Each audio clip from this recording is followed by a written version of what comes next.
মহাকরণ যতদিন না তৈরি হচ্ছে, প্রস্তুত হচ্ছে, ততদিন পর্যন্ত বিধানসভাতেই মুখ্যমন্ত্রীর সচিবালয় হবে। কিন্তু মহাকরণে একেবারে মুখ্যমন্ত্রীর অপেক্ষার জন্য প্রস্তুত মেন ব্লকের যে 3 তলা, সেখানে মুখ্যমন্ত্রীর ঘর কিভাবে সেজে উঠছে সেই এক ঝলক ছবি আপনাদের সামনে আমরা রাখছি।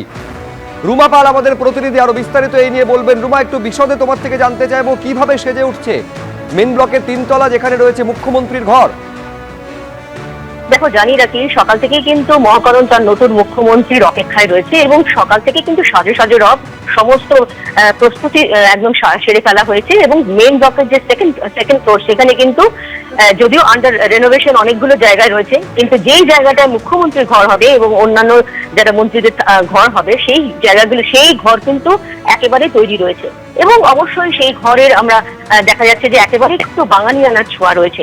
ঘরের এক ঝলক যদি দেখা যায়, সেখানে যেমন সমস্ত ঘর জুড়েই কিন্তু সেই ট্রাম, গঙ্গা, নৌকোছবি, শ্যামবাজারের নেতাজির মূর্তির ছবি, মানে একেবারে বলা যেতে পারে একেবারে বাঙালিয়ানার ছোঁয়া। একদম মহাকরণে এতদিন বলা যেতে পারে যে এই সেই 2013 পর থেকে যখন মহাকরণ একদম অন্য জায়গায় স্টেট অ্যাডমিনিস্ট্রেটিভ বিল্ডিং এ সরে যায়, সেক্ষেত্রে মহাকরণ কিন্তু অপেক্ষা করছে তার নতুন মুখ্যমন্ত্রী। সেভাবে কিন্তু সেজে উঠেছে। যদিও এখনো মহাকরণের ফার্স্ট ফ্লোর, যেখানে একদম মেন ব্লকের ফার্স্ট ফ্লোর, সেখানে কিন্তু রেনোভেশন চলছে। সেকেন্ড ফ্লোরে এই মুখ্যমন্ত্রীর ঘর তৈরি করা হয়েছে এবং অবশ্যই সেখানে যাতে তিনি আসবেন এমনটাই অপেক্ষায় ছিলেন সকলে। পুলিশ থেকে শুরু করে সেন্ট্রাল ফোর্স সকলে নিচে যেমন একদম প্রস্তুতি ছিল, ওপরেও কিন্তু সেইভাবেই প্রস্তুত করা হয়েছিল যে তিনি আসবেন। তবে অপেক্ষা আপাতত এখনো যেহেতু 4:12 বেজে গিয়েছে, সেক্ষেত্রে এখনো পর্যন্ত মুখ্যমন্ত্রী আসেননি। অবশ্যই তিনি আসবেন এমনটাই সকলে বলছেন। আজকে না হয় তিনি আসবেন অন্যদিন, তবে এটাও ঠিক যে মুখ্যমন্ত্রীর ঘর কিন্তু সেজে উঠেছে, একেবারে প্রস্তুত রয়েছে। এবং মহাকরণ কিন্তু আবারও তার নতুন মুখ্যমন্ত্রীর জন্য অপেক্ষায় রয়েছে। কবে আসবেন এখন সেটাই অপেক্ষা। তবে তার জন্য ঘর কিন্তু প্রস্তুত রয়েছে এবং তার যারা অন্যান্য যারা ওই করিডোরে যারা রয়েছেন, ঘরগুলো তৈরি, সেই করিডোরে কিন্তু ঘর তৈরি হয়ে গিয়েছে। অনেকটাই কিন্তু বলা যেতে পারে মহাকরণের যে পুরনো রূপ বলবো না, কিন্তু নতুন রূপে কিন্তু মহাকরণ সেজে উঠেছে। একেবারে নতুন রূপে সেজে উঠেছে, মুখ্যমন্ত্রীকে স্বাগত জানাতে প্রস্তুত। ধন্যবাদ রুমা। 1.5 দশক পর রাজ্যে রাজনৈতিক পালাবদল। বিধানসভা চত্বরের ভেতরের তার অঙ্গসজ্জা এবং বহিরঙ্গের সজ্জা অনেকটাই পাল্টে গেছে। আমরা আছি করিডোরে, যে করিডোরের যে সোজা দরজাটা দেখা যাচ্ছে সেটা মুখ্যমন্ত্রীর ঘর। কালকে পর্যন্ত সেখানে মমতা বন্দ্যোপাধ্যায়ের নেমপ্লেট ছিল, আজকে দেখা যাচ্ছে সেই নেমপ্লেট খুলে ফেলা হয়েছে। এখানেই বসবেন শুভেন্দু অধিকারী, রাজ্যের নতুন মুখ্যমন্ত্রী। তার পাশের যে পরপর ঘরগুলো আছে, আমাদের ক্যামেরা পার্সন বিশ্বজিৎ সাহাকে দেখাতে বলবো, পাশের ঘরটাই পার্থ চট্টোপাধ্যায় বসতেন। দীর্ঘদিন ধরে সেই ঘর বন্ধ ছিল, কিন্তু কালকেই সেই ঘরের তালা ভেঙে সেই ঘরটাকে পরিষ্কার করা হয়েছে।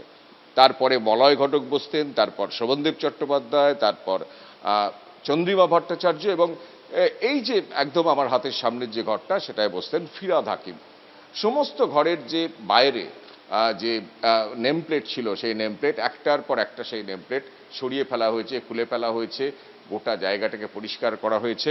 এবারের বিধানসভাটা গুরুত্বপূর্ণ এই কারণেই যে এখনো পর্যন্ত যা সিদ্ধান্ত নেওয়া হয়েছে যে প্রাথমিকভাবে এই বিধানসভাতেই মুখ্যমন্ত্রীর সচিবালয় তৈরি হবে। কারণ মমতা বন্দ্যোপাধ্যায়ের সরকার যেখান থেকে পরিচালিত হতো, অর্থাৎ নবান্ন, সেই নবান্নে বিজেপি সরকার আর যাবে না, সেই নবান্ন থেকে মহাকরণে আসবে। কিন্তু মহাকরণে মুখ্যমন্ত্রীর যে বসার ঘর, সেই ঘর এখনো প্রস্তুত নয়।